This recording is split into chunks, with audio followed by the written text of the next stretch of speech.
Hello mga super students! Kumusta na ang ating mga makukulay na buhay? Ako ulit ang inyong storyteller na si Chaani, handang-handa na ibahagi sa inyo ang epiko ng aking pagbabalik eskwela. Sino dito ang feeling superhero na handang harapin ang bagong school year?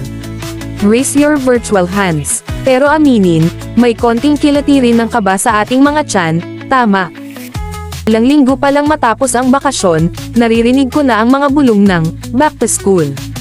At syempre, ang unang misyon, ang grand shopping spree para sa ating mga school supplies. Imagine nyo, parang fiesta sa department store. Ang daming estudyanteng sabik na sabik pumili ng kanilang mga bagong armas sa pag-aaral. Ako naman, todo explore sa bawat aisle.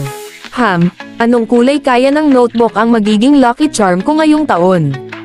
Ito bang bag na to, kasya kaya ang lahat ng aking future knowledge? Ang sarap sa feeling talaga.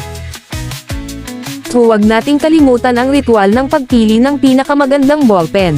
Yung tipong swabe magsulat, hindi nagbabara, at feeling mo tuloy ang talino-talino mo habang gamit mo ito.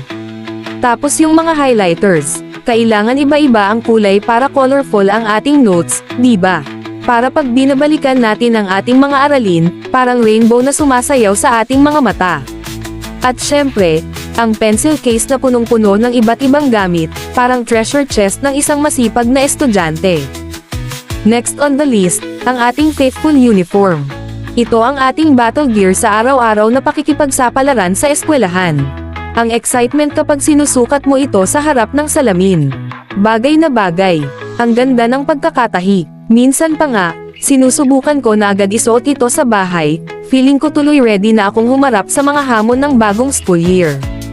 At yung sapatos, dapat make and tab na make and tab para good vibes agad ang dating natin.